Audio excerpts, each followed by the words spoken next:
And out of their West Indian island comes a tale of terror and voodoo, of witchcraft and zombies. And a farmer with the longest shotgun you've ever seen plays the villain. This is Schlock Your Socks Off. Welcome once again to another episode of Schlock Your Socks Off. I'm the guy that leads the conversation, kind of steers it in the direction he wants. The host. I am your host, Mike. And I'm Miah. I got nothing. I didn't prepare any characters. I wasn't ready. I wasn't prepared for such I don't know why task. I did that. I apologize. I'm feeling kind of weird after the movie we watched today. Yeah, me too, actually. I was really excited for this movie. Should we just say what it is? I don't know if anybody's ever heard of it. I didn't hear about it until a couple days ago. It's called Bloody Bloody Bible Camp, which sounds awesome, honestly, to me. I was really, really super pumped. It sounds like one of the hundreds of thousands of millions of the endless stream of slasher flicks that were coming out in the 80s. That's what you'd expect. But when was it made? This was within the last couple years, right? I believe so. I'm going to check that while we're talking about it. But yes, this movie's definitely within the last decade, and it's weird. Yeah, and it's kind of funny. It has a pretty solid body count. A lot of people die, and it's a pretty solid premise. They're at for a slasher flick, that is. It's not perfect. So this movie came out in 2012. 2012. So yeah, it's pretty recent. So it looked recent. It wasn't shot very well. A lot of going in and out of focus.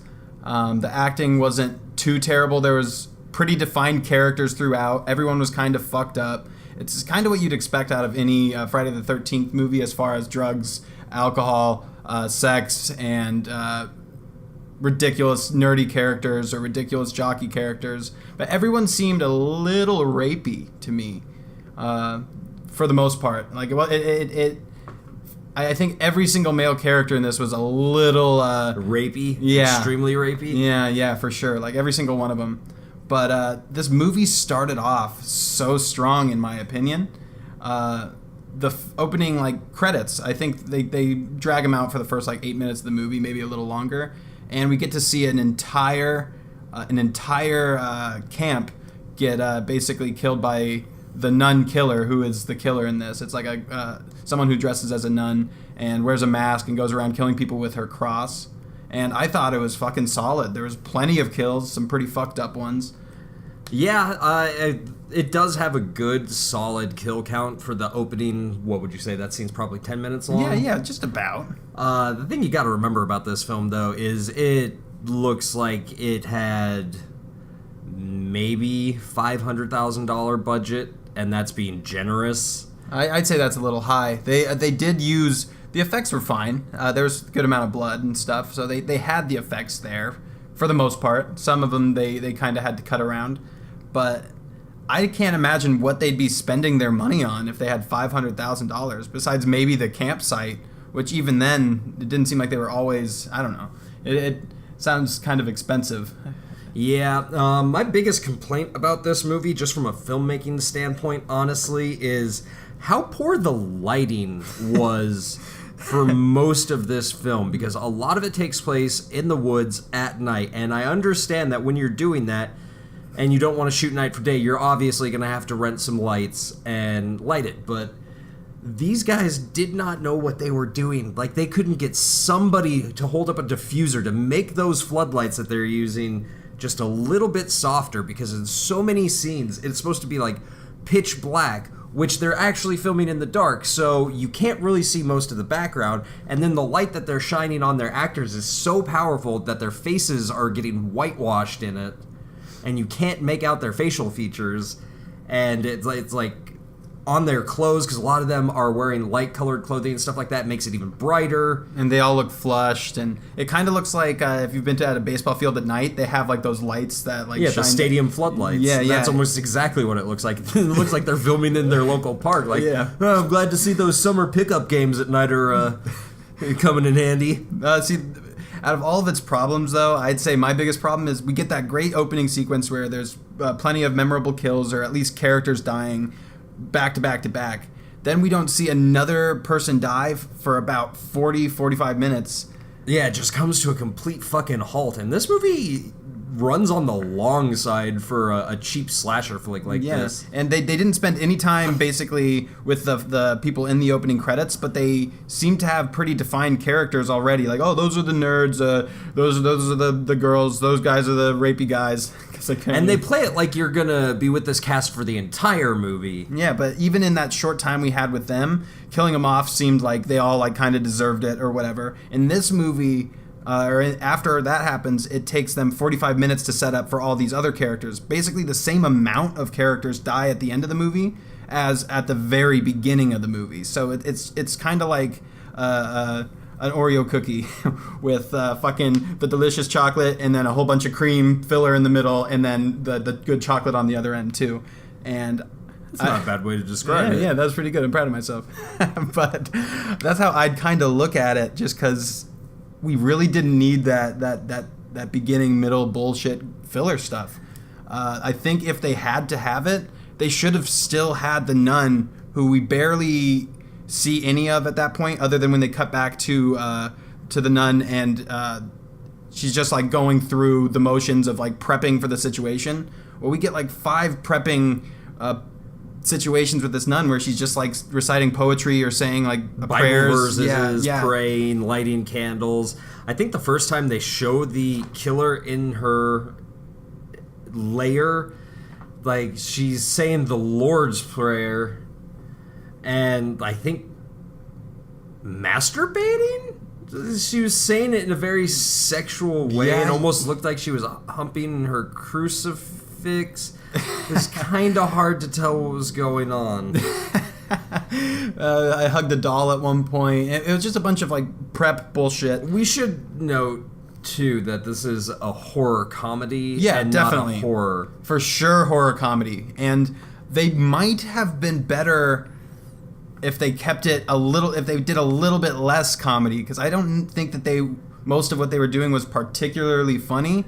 It was just like every now and again there was like clever ideas and stuff. I feel like if they shot it more like a horror movie, it would have played a little bit better, because it just felt a little unreal and fake and forced to me with the actors. And maybe the script was better than I'm giving it credit for, or maybe the camera people don't deserve any credit, but it just felt a little awkward to me for most of the movie. And I laughed out loud plenty of times too, but I'm easy. Yeah, this does have some solid comic moments if you're not easily grossed out or offended by weird things. Yeah. And I guess I should say, like, we're saying all this stuff about it. I actually liked it still. Like, I thought it was worth watching. I just skipped, like, the middle... Yeah, for sure. 40 minutes of the film. Just watch the beginning and the end, and you've got yourself a good film right there. Yeah, good enough. And I'd say even if just the opening sequence alone is worth the watch. It's pretty fucked up. We were watching it, and Brianna... couldn't even, who's usually on the podcast with us, she felt more uncomfortable watching this than Human Centipede 2, just because of one kill, which I think we should spoil. If you wanted to take the reins. Is it the one that's my favorite? Yes, kill in this movie? I think it is. Okay, so yes, this is by far the most creative kill in the movie, and it's so good because of how shockingly offended a lot of people get by it.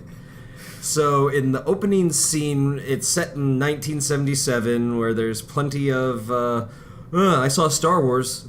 Yeah, the movie's gonna be a flop. Sucked. And jokes like that, and it's real hokey.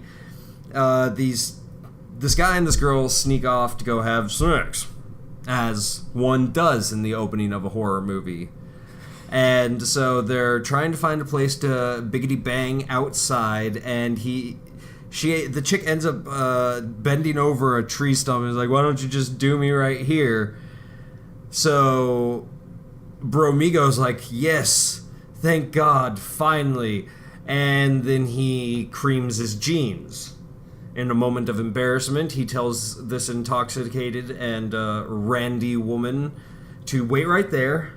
In the dark. And he runs off to go, punch the punching bag, see if he can get the soldier to salute again. Yeah, to get ready for round 2, per se.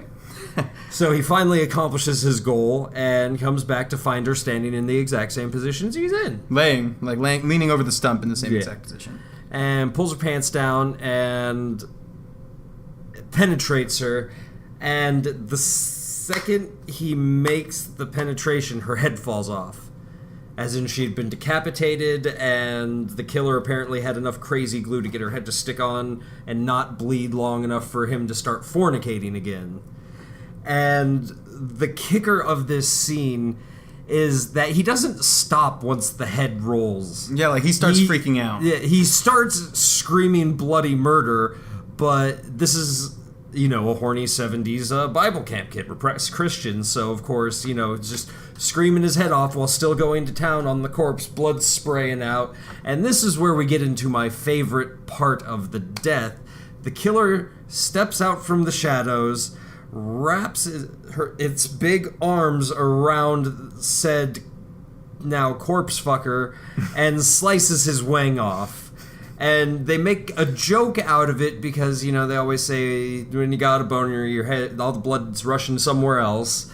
So they make the blood spray even more than the decapitation was, as kind of like a joke, that's where all his blood was going, get it?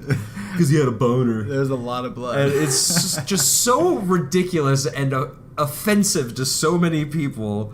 Like, the look on Bree's face said it all.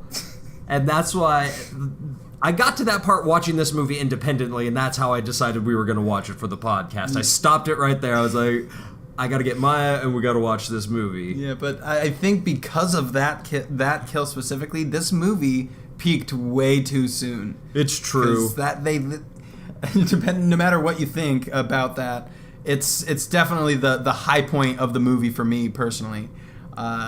There's a couple good kills and stuff, and at one point one of the people has nails in his wrists and he's up on the wall. Oh or yeah, whatever. he's been crucified like Jesus. And that was cool or whatever, but they barely showed anything. Not much of a kill because you don't even know if that dude died. Yeah, and they just kind of threw it there. They didn't show him actually getting caught or anything and put it up there. But literally, that's the one Mike was just talking about is the one to watch the movie for. Honestly, the rest of the kills are pretty standard slasher stuff. Gets stabbed repeatedly, head gets chopped off. Yeah, a couple head smash, which looked cheesy as fuck. We got stabbing in the neck. A lot of decapitation actually, but there is one other kill. Well, face cutting. A lot of faces being cut. There's one other one near the end that kind of is like a rallying cry for the second half of the movie. Like, we can still be creative. I don't think we're gonna spoil it for you though. I would recommend you go see this movie just check it out. You have at least one thing. It's pretty on par with the one that we described earlier. Yeah. I definitely think it's worth a watch, but don't be ashamed if you check your phone or go make some popcorn or some pizza or leave the room for a good half hour in the middle because you really won't miss anything. There's a priest guy who takes these kids to a camp even though he knows that there was a killing at the camp the year before, and he takes them there anyway because he wants to buy the camp. That's what happens in that 45 minutes. You don't need anything else. Well, we should also note that most of that boring stuff too, they kind of play it like a Scooby-Doo mystery. Because you have one character who was there during the original attack in the 70s, has now returned, and they kind of set it up like you're supposed to think she's the killer. Yeah, but that kind of fizzles out. Like they kind of set up a few things in this movie that never pay off. Yeah, but that's why you don't need to watch it. Just skip those parts. And watch it for the violence. Just watch teenagers die, even though most of these people looked like they were pushing 30. Yeah. I did there was this one guy I did like that he died. He was the guy that kind of looked like a younger, he could play a Charles Barkley, black gentleman. And he was looking at this girl in her room, and I thought this was kind of weird. He was looking at her through her window, and she's of course topless because there's plenty of boob in this movie, and she's just kind of ditsying around, and he's just staring directly through the window, standing directly outside of the window. There's literally 2 feet and a wall or a window separating these two, and she doesn't notice that. He's just like, Oh yeah, And- I like that. Yeah. And he's got like a big ass joint in his mouth. He's getting ready to smoke it. Yeah, and that alone, for both of those characters, I wanted both of them to die immediately. Like you And- clearly both deserve this. and- One because you're too dumb to function. You because you're a sex pervert. Yeah, exactly. So I will say there are like little payoffs like that because most of these characters deserve to die. And I personally, if you watch this movie, I thought Tad was pretty funny. I thought he was over the top and really funny. He's like He was hamming it up. yeah, but at least someone was. That dude looked so weird though. Like there was a couple times we were watching it and I found myself thinking like, did they digitally impose this dude's head onto somebody smaller's body? Because the proportions are all wrong here. What's going on?